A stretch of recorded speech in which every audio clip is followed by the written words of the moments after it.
रावत ने अपना इस्तीफा सौंप दिया राज्यपाल को।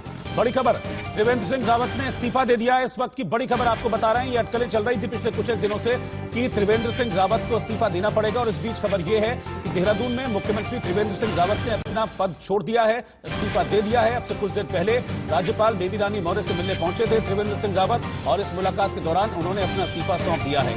दरअसल जो डेलीगेशन भेजा गया था, पर्यवेक्षक भेजे गए थे दिल्ली से, उनकी रिपोर्ट सौंपने के बाद बीजेपी की सीनियर लीडरशिप ने, सेंट्रल लीडरशिप ने त्रिवेंद्र सिंह रावत को इस्तीफा सौंपने के लिए कहा था, जिसके बाद देहरादून लौटने के बाद त्रिवेंद्र सिंह रावत ने मुख्यमंत्री पद से इस्तीफा दे दिया है। हमारे साथ ब्रजेश पांडे, सीनियर एडिटर, हमारे साथ जुड़ रहे हैं। मैं सीधा उन्हीं के पास चल रहा हूं। ब्रजेश पांडे, कल भी हमारी इसी बात को लेकर बातचीत हो रही थी, और आज वो सारी अटकलें बिल्कुल सही साबित हुई हैं। इस्तीफा दे दिया है त्रिवेंद्र सिंह रावत ने। बिल्कुल, इस वक्त उत्तराखंड के से सबसे बड़ी खबर यही आ रही है कि त्रिवेंद्र सिंह रावत ने इस्तीफा दे दिया है। जिस तरह से दो पर्यवेक्षक, केंद्रीय पर्यवेक्षक भेजे गए, और जिस तरह से वहां पर जो राजनीतिक घटनाक्रम पिछले 72 घंटे में चला और कैसे तलब किया गया त्रिवेंद्र सिंह रावत से, इससे साफ था कि सब कुछ ठीक नहीं है उत्तराखंड सरकार में। सरकार ने अपनी तरफ से तमाम कोशिशें की, तमाम मंत्रियों ने इस तरह के की बाइट्स दी और ये कहा, स्टेटमेंट दिया कि उत्तराखंड में सब कुछ ठीक है। लेकिन जिस तरह से घटनाक्रम तेजी से बदल रहा था, उससे स्पष्ट था कि सब कुछ ठीक बिल्कुल नहीं है। और आज वही हुआ, उत्तराखंड से मुख्यमंत्री त्रिवेंद्र सिंह रावत ने इस्तीफा दे दिया है, और इस्तीफा देने के साथ ही अब कल विधायक दल की बैठक की जाएगी, जिसमें केंद्र के दो पर्यवेक्षक रमन सिंह और दुष्यंत गौतम शामिल होंगे, और ये डिसाइड होगा कि उत्तराखंड का अगला मुख्यमंत्री कौन होगा। बिल्कुल, लेकिन ये लग रहा था बीच में, जैसे कि कल भी हमारी बातचीत हो रही थी और जिस तरह की परिस्थितियां बन रही थी, कि शायद सीनियर लीडरशिप इस विरोध को थामने की कोशिश करेगा, लेकिन मुझे लगता है कि शायद इसमें कामयाब वो नहीं हो पाए, क्योंकि विरोध ये पहली बार नहीं है कि त्रिवेंद्र सिंह रावत का विरोध हो रहा हो। इससे पहले भी एक दो बार ऐसा हो चुका है, जब जो नाराज विधायक और मंत्री हैं वो दिल्ली पहुंच गए थे शिकायत लेकर। देखिए, मुझे लगता है कि जो विरोधी खेमा है वो केंद्रीय नेतृत्व को ये समझाने में, और स्पेशली केंद्रीय पर्यवेक्षकों को ये समझाने में सफल हो गया कि शायद झारखंड जैसा खामियाजा उत्तराखंड को भुगतना पड़ेगा, बीजेपी को भुगतना पड़ेगा उत्तराखंड में, यदि उन्होंने वहां के तरह मुख्यमंत्री को नहीं बदला। और वहां पर भी बीजेपी के अगेंस्ट एंटी इनकम्बेंसी उतनी नहीं थी जितनी मुख्यमंत्री के काम करने के तरीके और व्यवहार को लेकर थी, जिसका खामियाजा बीजेपी को भुगतना पड़ा। तो उत्तराखंड में दोबारा झारखंड की पुनरावृत्ति न हो, इसके चलते ये स्टेप लिया गया। और साफ तौर पे ये स्पष्ट संकेत था कि जो क्योंकि ये भी आपको जानना होगा कि त्रिवेंद्र सिंह रावत के कैंप में भी विधायकों की संख्या अच्छी खासी है, लेकिन केंद्रीय पर्यवेक्षकों ने जो विधायक विरोध कर रहे थे उनकी बात मानी, और जो केंद्र को रिपोर्ट दी उसमें बताया, साफ लिखा कि कैसे ये चीज, यदि त्रिवेंद्र सिंह रावत के नेतृत्व में उत्तराखंड में चुनाव लड़ा जाएगा तो उसका खामियाजा बीजेपी को भुगतना पड़ेगा। मुझे लगता है, देखिए, कि इसके सारे प्रॉज एंड कॉन्स को कैलकुलेट करने के बाद ही ये जो फैसला है वो सीनियर लीडरशिप की तरफ से लिया गया होगा। लेकिन अभी 18 तारीख को एक कार्यक्रम होने वाला था उत्तराखंड सरकार के 4 साल पूरा होने पर, कि 4 साल बेमिसाल, लेकिन अब उस कार्यक्रम को लेकर अभी कोई अपडेट है? और अगर वो करते हैं तो फिर 4 साल बेमिसाल कैसे कहेंगे, ये भी एक सवाल होगा जनता के बीच में जाने से पहले। देखिए, मुझे लगता है कि इस वक्त बीजेपी की सबसे बड़ी चिंता होगी कि किस तरह से वो मुख्यमंत्री, नया मुख्यमंत्री चुने, और उप मुख्यमंत्री चुने जाने की भी बात चल रही है, जिससे एक बैलेंसिंग एक्ट किया जा सके। 4 साल में उनको क्या कहना है वो जनता के बीच अपनी बात रख सकते हैं, लेकिन अभी जो सबसे बड़ा चैलेंज है बीजेपी के लिए कि वो एक ऐसे नाम का चुनाव करें जिसको लेकर किसी भी प्रकार के संशय की स्थिति न आए। और जो जब अगले 1 साल, सबसे महत्वपूर्ण बात यह है कि चुनाव को उत्तराखंड में 1 साल से कम है, तो वो नहीं चाहेंगे कि कोई भी खेमा इस कदर हावी हो कि वो भाजपा के चुनावी स्थिति पर बुरा असर डाल सके। ठीक है, आप मेरे साथ बने रहिए। ब्रजेश, मैं आपके पास वापस लौटता हूं। इस वक्त हमारे साथ श्वेता शालिनी जी भी हैं, प्रवक्ता हैं भारतीय जनता पार्टी की। वो किसी और मुद्दे पर जुड़ी थी, लेकिन बड़ी खबर उत्तराखंड से आ गई, तो मुझे लगता है कि एक रिएक्शन उनका भी मैं इस पर ले लूं, क्योंकि वो बीजेपी को रिप्रेजेंट कर रही हैं। श्वेता जी, मतलब क्या ऐसी परिस्थितियां रही, या क्या इतनी नाराजगी रही होगी कि चुनावी वर्ष में एक मुख्यमंत्री का इस्तीफा ले लिया गया?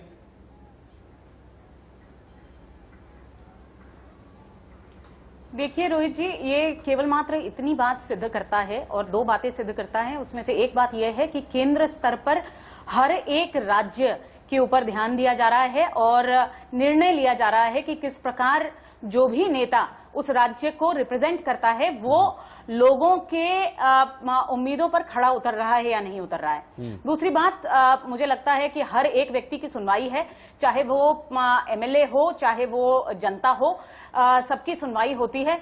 इसी को ध्यान रखते हुए ये निर्णय लिया गया है, और मुझे लगता है ये राज्य स्तर पर बहुत अच्छा होगा। इसी को कहते हुए मैं आपके प्रश्न का उत्तर देना चाहूंगी। अच्छा, मैं एक चीज और आपसे जानना, क्या जनता के बीच इससे नेगेटिव मैसेज नहीं जाएगा? बिल्कुल भी नहीं जाएगा। देखिए, ऐसा है कि हम राज्य पर पूरे कंट्रोल पर हैं और राज्य की भलाई के लिए जो भी कदम उठाना है वो एज अ पार्टी, हमारी बहुत लोकतांत्रिक पार्टी है, आपको पता है, और केंद्रीय नेतृत्व हर चीज का ध्यान रखते हैं और इसीलिए बहुत ही लोकतांत्रिक तरीके से ये निर्णय लिया गया है। आप देखते हैं कि इसको लेने के लिए जो समय लगाया जाना चाहिए था वो लगाया गया और उसके बाद ये निर्णय सबके सहभाग से लिया गया है। ठीक है, आप अगला भी जो नाम देखेंगे वो भी बहुचर्चित नाम होगा और समावेशी नाम रहेगा। ठीक है, आपको पता है नाम? आप नाम बताना चाहेंगी? मैं केंद्रीय नेतृत्व में नहीं हूं, वरना मुझे पता रहता। ठीक है, ठीक है। मैंने आपको बताया रोहित जी कि मैं केंद्रीय नेतृत्व में नहीं हूं, इसलिए जी ठीक, मैं आपके पास आता हूं। किशोर जी इस वक्त हाथ उठा रहे हैं, शायद किशोर जी कुछ कहना चाह रहे हैं और मुस्कुराहट भी बहुत है किशोर जी के चेहरे पे। बोलिए किशोर जी, क्या कह रहे हैं आप? बड़े मुस्कुरा रहे हैं। देखिए, 70 में से 56 विधायक आने के बाद और 4 साल के बाद देवेंद्र सिंह रावत को विक्टिमाइज कर हटाया जा रहा है। त्रिवेंद्र सिंह रावत, हाँ, वो तो देवेंद्र सिंह रावत का ऐसा है कि वो कल तक कह रहे थे कि उनके इसमें सब सीधा चल रहा है। अभी जो उप मुख्यमंत्री के कैंडिडेट थे वो भी बोले कि सब सीधा चल रहा है। अब मुझे रोहित जी बताओ, कितनी अस्थिरता है। अगर केंद्र में भी सरकार है और राज्य में भी सरकार है और पराजय की चिंता है, उसमें श्वेता शालिनी बोलती है कि हमारे यहाँ बहुत बड़ा लोकतंत्र है। मुझे श्वेता जी तो बहुत दिनों के बाद आज एक पैनल पर आई है, मुझे तो डर लग रहा था कहीं विजय पुराणिक को जैसा छुट्टी पे भेजा है वैसा श्वेता को तो नहीं भेजा है, लेकिन आई है तो ठीक है। लेकिन मुझे एक बोलना है कि बीजेपी के बुरे दिन आना चालू हो गया। ऐसा है किशोर जी, आप पहले मुख्यमंत्री का नाम तो जान ले, फिर टिप्पणी दीजिएगा। आपको मुख्यमंत्री का नाम नहीं पता है, अभी स्पेलिंग पूछ दूंगी तो वो भी नहीं समझ में आएगा। आप टिप्पणी पर टिप्पणी देते जाते हैं। आप अपने पार्टी को तो संभालिए, अपने मुख्यमंत्री को तो संभालिए, आप हमारे पार्टी की चिंता करना छोड़ दीजिए। आपका मुख्यमंत्री तो ऐसा है जिसके नाक के नीचे मैं बिल्कुल मुद्दे पे आ रही हूँ। उनके नाक के नीचे उनका पुलिस वाला इतना कुछ कर देता है। आप जानते हैं ना सचिन वजे कौन है, 2008 में कौन सी पार्टी ज्वाइन की थी, आपको पता है ना किशोर जी, कि वो भी बताना ही पड़ेगा मुझे। देखो अब कितना आरोप लगाओगे, मुझे बहुत ज्यादा गर्व है और इसीलिए मैं कह सकती हूँ। और बाकी किसको छुट्टी पे भेजते हैं, किसको छुट्टी पे नहीं भेजते हैं, वो आप चिंता मत कीजिए। हमारी पार्टी ऐसी पार्टी है जो अपने निर्णय स्वयं ले सकती है। हमें किसी दूसरे के दरवाजे खटखटाने नहीं पड़ते, जिनको हम पिछले 5 साल पहले गालियां देते थे और उनके सामने आज नतमस्तक होते हैं। इसलिए किशोर जी, आप अपने आप को सरेंद्र सेना बोलिए या सोनिया सेना बोलिए या कोई भी सेना बोलिए, आप हमारी पार्टी पर टिप्पणी मत कीजिए। और उससे पहले जरा रावत जी का नाम समझ लीजिए। देवेंद्र फडणवीस आपके दिमाग में इतना ज्यादा छाए हुए कि हर व्यक्ति का नाम ही देवेंद्र बना देंगे। यही प्रॉब्लम है आपकी। मैं बिल्कुल चढ़ी नहीं हूँ, बिल्कुल चढ़ी नहीं हूँ किशोर जी, आपको असलियत दिखा रही हूँ, आईना दिखा रही हूँ। रोहित जी ने आपको मुझे क्या आईना दिखा दे, करेक्ट भी किया, लेकिन उसके बाद आपको सुनना ही नहीं है। जैसे आपके मुख्यमंत्री नहीं सुनते, जैसे आपकी पार्टी नहीं सुनती, आप तो बिल्कुल ही सुनते नहीं है। आप पहले नाम तो पता कर लीजिए। आप बताइए, रावत जी का नाम पता है क्या आपको? अभी 2 बार आपने नाम लिया, उसके भी गलत नाम लिया, उसके बाद भी चले आते हैं कुछ भी कहने के लिए। और बाकी छुट्टी में कौन जाता है? परमानेंट छुट्टी करने वाली है जनता आपके पार्टी की, उस पर ध्यान दीजिए। आप हमारे बारे में मत बोलिए। अरे भाई, अब गाली गलौज भी करना चालू कर दो तो तुम्हारे पार्टी को शोभा देगा। मैं सही बात करती हूँ किशोर जी। ठीक है, मैं आप लोगों के पास आऊंगा, मुझे इस वक्त की हेडलाइंस लेनी है, फिर मैं वापस आ रहा हूं। इस वक्त की हेडलाइंस पर पहले एक नजर बता दें। उत्तराखंड के मुख्यमंत्री त्रिवेंद्र सिंह रावत ने इस्तीफा दे दिया है। अब से कुछ देर पहले त्रिवेंद्र सिंह रावत ने अपना इस्तीफा उत्तराखंड की राज्यपाल बेबी रानी मौर्य को सौंप दिया है। लगातार दबाव था उनके ऊपर इस्तीफे का।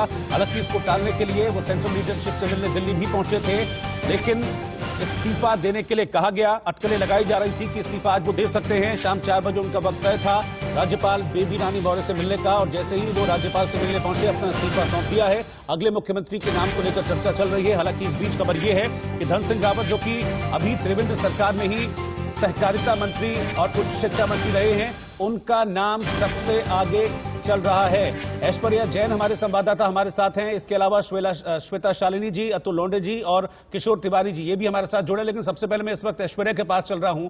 ऐश्वर्या, चर्चाएं बहुत दिनों से चल रही थी, जो एक स्थिति बनी हुई थी सियासी हलचल की उत्तराखंड में, आज वो क्लियर हो गया, इस्तीफा देना पड़ा आखिरकार।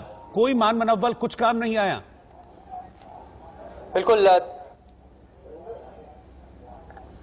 बिल्कुल लगातार जिस तरीके से हमने 2 दिन से देखा, त्रिवेंद्र सिंह रावत को दिल्ली समन किया गया था, उसके बाद कई नामों की चर्चा हो रही थी। आज बेबी सिंह मौर्य के घर जाकर उन्होंने इस्तीफा दिया और साफ तौर पर अब कौन होगा अगला मुख्यमंत्री, उनके नामों की अटकलें तेज हो गई हैं। इस वक्त हमारे साथ थोड़ी देर के बाद जुड़ने वाले हैं अजय भट्ट, जो नैनीताल से सांसद भी हैं और उनका नाम भी कहीं ना कहीं सामने आ रहा है। लेकिन धन सिंह रावत, जिनका नाम सबसे ऊपर अभी चल रहा है, क्योंकि उनको भी श्रीनगर से देहरादून के लिए रवाना वो हो चुके हैं और उनका नाम भी चल रहा है। हम उनसे बातचीत करेंगे और उनसे जानने की कोशिश करेंगे कि आखिर आगे किस तरीके से कल जब विधानसभा की मंत्रिमंडल की बैठक है और उसमें क्या कुछ नतीजा निकल के आता है। लेकिन साफ तौर पर कई नाम अभी सामने आ रहे हैं। खुद अजय भट्ट जी से हम जानेंगे। अजय भट्ट जी हमारे साथ इस वक्त मौजूद है। सर, जितनी सियासी घमासान उत्तराखंड में चल रहा था, अब त्रिवेंद्र सिंह रावत ने इस्तीफा दिया है, क्या कुछ आप मानते हैं, क्यों इतना घटनाक्रम घटा उत्तराखंड के अंदर? लगातार ये बात की चर्चा भी चल रही थी कि अब कौन होगा अगला मुख्यमंत्री, क्या कुछ आप कहेंगे? देखिए, मैंने भी अभी समाचार सुना है, माननीय त्रिवेंद्र सिंह रावत जी ने मुख्यमंत्री पद से इस्तीफा दिया है। तो वो हमारे पार्टी के वरिष्ठतम कार्यकर्ताओं में है, संगठन मंत्री रहे हैं, तो संगठन उनका दूसरी जगह उपयोग करना चाहता होगा, इसलिए संभवतः इस्तीफा उन्होंने दिया। तो नेता हैं हमारे, नेता रहेंगे। अजय जी, लगातार कई विधायक थे, कई मंत्री थे जो दिल्ली में आए हुए थे, दिल्ली में रुके हुए थे, हाईकमांड से बार बार चर्चाएं हो रही थी, उनको समन किया गया, फिर यहाँ पर काम से खुश नहीं थे। क्यों, क्या वजह हो सकती है इस पूरे? नहीं, ये मेरी जानकारी में नहीं है। जो मंत्री विधायकगण, ये तो सब माननीय हमारे वहाँ हर तीसरे दिन आते रहते हैं, क्योंकि आधे घंटे में फ्लाइट यहाँ पहुँच जाती है और कार से हो चाहे कुछ भी हो। हमारा राजधानी क्षेत्र दिल्ली का हमारे प्रदेश से बहुत नज़दीक है। जिस तरह से हिमाचल से नज़दीक है, वैसे ही उत्तरांचल देहरादून से भी जल्दी आ सकते हैं, हल्द्वानी रामनगर से भी जल्दी आ जाते हैं, कोटद्वार से भी, हरिद्वार से भी, रुड़की से भी। तो इसलिए आए होंगे, लेकिन इस तरह से कोई कहीं पर प्लानिंग करके आए हों, ये मेरी नॉलेज में नहीं है, मुझे तो मिले भी नहीं। त्रिवेंद्र सिंह रावत जी का 4 साल का कार्यकाल, 1 साल बचा हुआ था, कई सारे कार्यक्रम आगे लाइंड अप थे, कई कार्यक्रमों को बिल्कुल रद्द भी किया गया और समन करके उनको दिल्ली बुलाया गया। क्या खुश नहीं था हाईकमांड, मंत्रिमंडल? जो सारे खुश थे। पार्टी के संगठन को कब किस कार्यकर्ता का उपयोग कहाँ करना है, अच्छी तरह से वो करते रहते हैं। ये ऐश्वर्या, आप बात करते रहिएगा, लेकिन हम जा रहे हैं सीधा। त्रिवेंद्र सिंह रावत इस वक्त प्रेस कॉन्फ्रेंस कर रहे हैं। सेवा करने का मौका दिया, ये मेरा परम सौभाग्य रहा है और मैं कहूं कि मेरे जीवन का ये स्वर्णिम अवसर मेरी पार्टी ने मुझे दिया। एक छोटे से गांव में, जहां आज भी 7-8 परिवार रहते हैं, उस गांव में मैंने जन्म लिया, एक सैनिक के परिवार में जन्म लिया और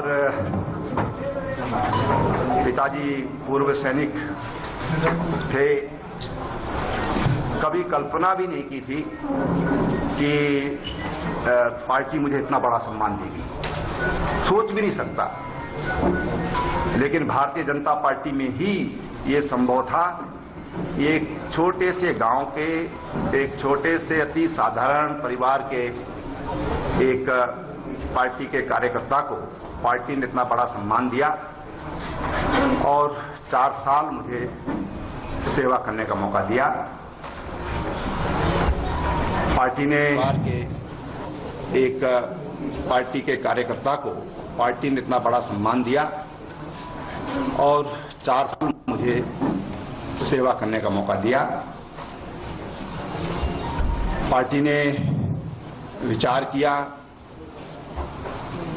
और संयुक्त रूप से, सामूहिक रूप से ये निर्णय लिया कि मुझे अब किसी और को ये मौका देना चाहिए। 4 वर्ष में आज कितना तारीख है? आज 9 तारीख, 9 दिन कम रह गए 4 वर्ष पूरा होने में। तो ये इतना मौका मुझे दिया है। मैं प्रदेशवासियों का भी बहुत धन्यवाद करना चाहता हूं, विशेषकर जो हमने स्वरोजगार के क्षेत्र में महिलाओं के उत्थान के लिए, उनके सशक्तिकरण के लिए, बच्चों की शिक्षा के लिए, किसानों के लिए, तमाम जो हमने यहाँ पर नए नए कार्यक्रम दिए, ये 4 वर्ष का मौका अगर पार्टी मुझे नहीं देती तो इन योजनाओं को मैं नहीं ला सकता था। महिलाओं का पति की पैतृक संपत्ति में खातेदार के रूप में उनकी हिस्सेदारी और एक घसियारी कल्याण योजना, मुख्यमंत्री घसियारी कल्याण योजना, जो उत्तराखंड जैसे पर्वतीय राज्य के लिए एक अति संवेदनशील पहल है सरकार की।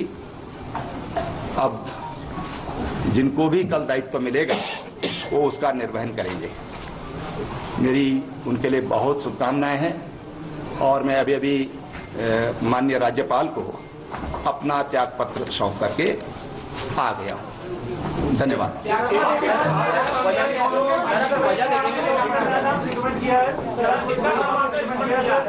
देखिए, भारतीय जनता पार्टी में कोई भी फैसले होते हैं तो वो सामूहिक विचार के बाद ही होते हैं। आज अध्यक्ष जी से मत करिए, आप अध्यक्ष जी को आप फिर मौका देंगे।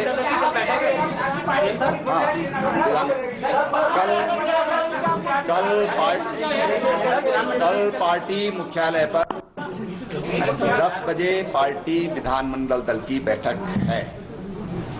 सभी विधायक उसमें कल रहेंगे।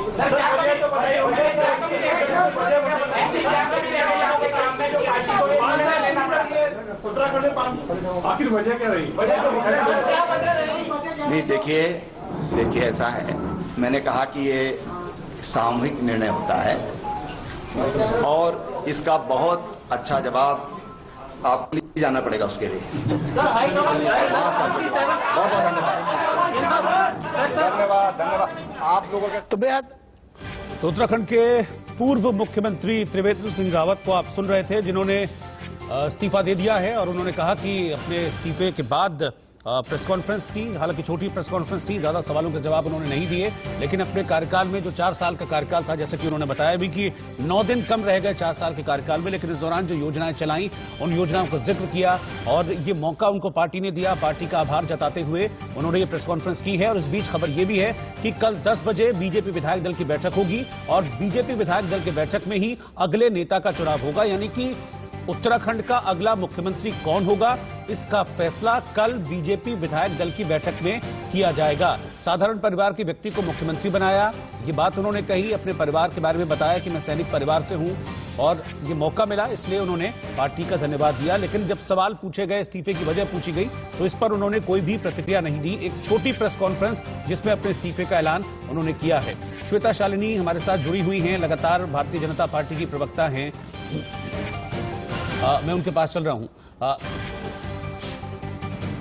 ठीक है, मैं श्वेता जी के पास चल रहा हूं। श्वेता जी, अब 1 साल है चुनाव में, तो 1 साल में अब आप क्या मैसेज लेकर लोगों के बीच जाएंगे? क्यों हटाना पड़ा? सवाल तो जरूर उठेंगे।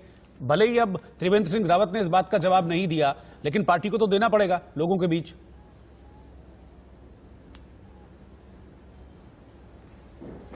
जब हम 4 साल पहले गए थे रोहित जी, तब भी विकास का ही मुद्दा लेकर गए थे। तभी नेतृत्व नरेंद्र मोदी जी का चेहरा था। भाजपा पक्ष थी, हमारी विचारधारा थी, हमारी आचारधारा थी। अब भी 1 साल बाद भी हम वही सारी चीजें वही लेकर जाएंगे, विकास के मुद्दे पर ही वापस जाएंगे और वापस इसी संख्या में या फिर ज्यादा संख्या में चुनकर वापस आएंगे। नहीं, लेकिन इस चीज का सवाल तो उठेगा ना कि मुख्यमंत्री को हटाना, यानी कोई ना कोई तो रीजन रहा होगा, नाराजगी रही होगी। क्यों नाराजगी, इसका जवाब तो मांगेगी ना पब्लिक। देखिए, ये रीजन मैंने आपको मैं ये रीजन, ये जो कारण आप मुझसे पूछ रहे हैं, मैंने भी इसका उत्तर दिया और आपने देखा कि रावत जी ने भी उसका उत्तर दिया। रावत जी ने क्या बोला, हमारी एक लोकतांत्रिक पार्टी है, मुझे मौका दिया गया, जरूरत है कि हम दूसरे को मौका दें। हमारी वो पार्टी नहीं है कि हमारा ही बेटा या तो गांधी होगा या ठाकरे होगा और आके बैठेगा। हम लोगों को, आम लोगों को मौका देने में विश्वास रखते हैं और ये वैसी ही पार्टी है।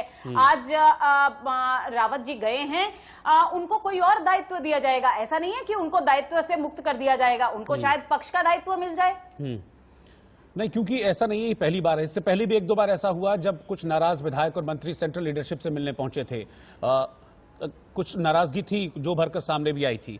क्या उस वक्त पार्टी इस देखिए, मैटर को ठीक आपने ये कहा नाराजगी, आपने नाराजगी शब्द कहा, क्या जी रोहित जी आप नाराजगी 4-5 बार बोल चुके हैं। क्या रावत जी ने ये बात कही? रावत जी ने प्रेस कॉन्फ्रेंस में आपको क्या कहा? आपने मैंने भी आपको यही बात कही, हम एक लोकतांत्रिक पार्टी हैं, किसी एक को मौका दिया जाता है, एक को चुना जाता है ताकि वो नेतृत्व करे और उसके बाद हम चाहते हैं कि उसका रोल परिवर्तन हो, किसी और को मौका रिकॉर्ड दिया बनाने जाए। का टाइम था। और रावत जी ने भी यही बात कही। त्रिवेंद्र सिंह रावत जी के पास से रिकॉर्ड बनाने का टाइम था, क्योंकि एनडी तिवारी के अलावा कोई सीएम रहा नहीं जिसने 5 साल का कार्यकाल पूरा किया हो। चलिए ठीक है, मैं आपके पास आता हूं। ऐश्वर्या जैन हमारे संवाददाता इस वक्त हमारे साथ जुड़ रहे हैं और उनकी अभी बात हुई है अजय भट्ट से, जो कि सांसद भी हैं भारतीय जनता पार्टी के और उत्तराखंड के प्रदेश अध्यक्ष भी हैं। ऐश्वर्या, क्या बात हुई आपकी इस इस्तीफे को लेकर, इस इस्तीफे की वजह को लेकर और जिस तरह के सवाल पिछले 2-3 दिनों में उठे हैं नेतृत्व को लेकर?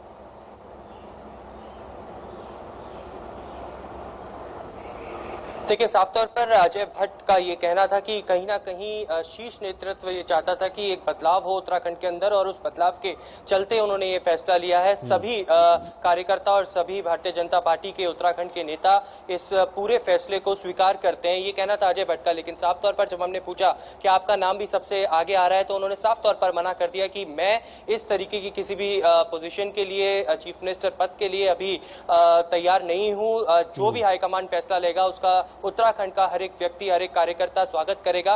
धन सिंह रावत के सवाल पर उन्होंने साफ तौर पर कहा कि उनको एक काम से श्रीनगर जाना था और हेलीकॉप्टर भेजने का मतलब ये नहीं है कि कहीं ना कहीं उनका नाम सबसे आगे है। लेकिन अगर शीर्ष नेतृत्व चाहेगा कि धन सिंह रावत को अगला मुख्यमंत्री बनाया जाए तो उसका भी हम स्वागत करेंगे। लेकिन साफ तौर पर क्या पार्टी कार्यकर्ता और जो विधायक हैं वो नाराज हैं, उसको लेकर साफ तौर पर अजय भट्ट ने मना करा और कहा कि आगे चल ऐसा कुछ भी नहीं है। जो 4 साल के अंदर जो काम किया था त्रिवेंद्र सिंह रावत का वो सराहनीय है और आगे चलकर भी उनके अंडर में कई नेता काम करना चाहेंगे। बिल्कुल, लेकिन सवाल यही उठता है ऐश्वर्या, क्योंकि ये एक मौका भी था त्रिवेंद्र सिंह रावत के पास, बीजेपी के पास, कि कोई तो एक ऐसा सीएम होता जो कि अपना 5 साल का कार्यकाल पूरा कर लेता। क्योंकि जब से 20 साल का इतिहास है उत्तराखंड का, एनडी तिवारी के अलावा कोई भी ऐसा सीएम नहीं रहा जिसने अपने कार्यकाल पूरा किया हो। 20 सालों में 9 सीएम देख लिए उत्तराखंड ने।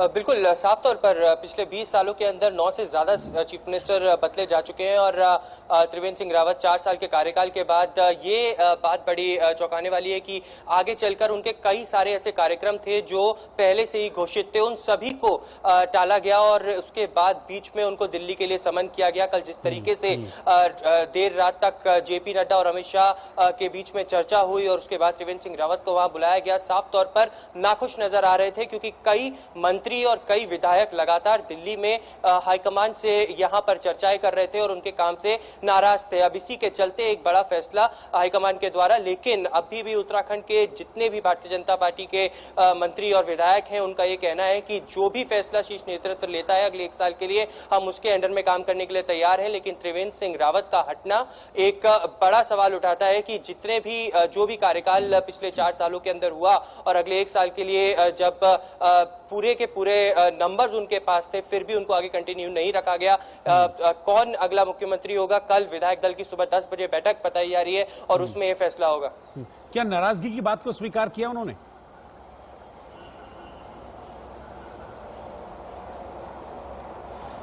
देखिए, साफ तौर पर मना करते हुए उन्होंने नजर आए। अजय भट्ट का साफ तौर पर कहना था कि किसी भी तरीके से कोई भी नाराज नहीं है, ये शीर्ष नेतृत्व का फैसला है और हम उसको मानते हैं। हाँ, जरूर कोई उन्होंने ये भी कहा कि जितने भी मंत्री और जितने भी एमएलए दिल्ली आए हुए हैं वो कहीं ना कहीं अपने काम से आते रहते हैं। उन्होंने जगहों का नाम बताया कि आधे घंटे की फ्लाइट होती है और दिल्ली वो लोग आ जाते हैं और ये एक रेगुलर कार्य है। जो भी मंत्री आता है वो दिल्ली आता है और यहाँ पे नेताओं से मिलता है। इसका मतलब ये नहीं है कि कहीं ना कहीं वो नाराज नजर आ रहे हैं या फिर उन्होंने नाराजगी व्यक्त की हो। ये एक फैसला है जो हाईकमांड का है और ये वो पूरी तरीके से स्वीकार करते हैं। जो भी आगे फैसला लेते हैं चीफ मिनिस्टर पद के लिए, अगर उनको भी अप्रोच किया जाता है, देखिए डिनाई नहीं किया है, लेकिन साफ तौर पर कहा है कि मैं अभी ये अपना नाम के लिए कुछ भी नहीं कहूंगा, लेकिन अगर जो भी फैसला शीर्ष नेतृत्व का होगा उसका हम सभी लोग स्वागत करेंगे।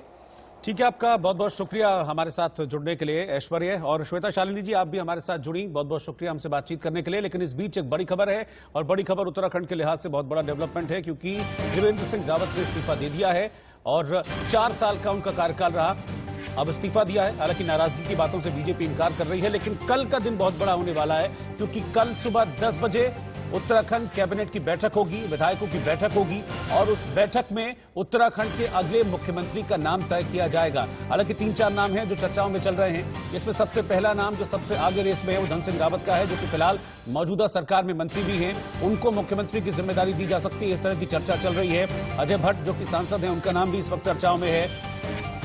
अनिल बलूनी का नाम इस वक्त चर्चाओं में है। इसके अलावा शिक्षा मंत्री, केंद्रीय शिक्षा मंत्री रमेश पोखरियाल निशंक का नाम भी चल रहा है, लेकिन किसके नाम पर फाइनल मुहर लगती है ये कल पता चलेगा, क्योंकि कल विधायक दल की बैठक भी होने वाली है और इस विधायक दल की बैठक में पर्यवेक्षक भी मौजूद रहेंगे, जिनकी रिपोर्ट के बाद त्रिवेंद्र सिंह रावत को मुख्यमंत्री पद छोड़ना पड़ा है। इस खास पेशकश में इतना ही। एक ब्रेक के लिए रुक रहे हैं, आप बने रहिए इंडिया न्यूज के साथ।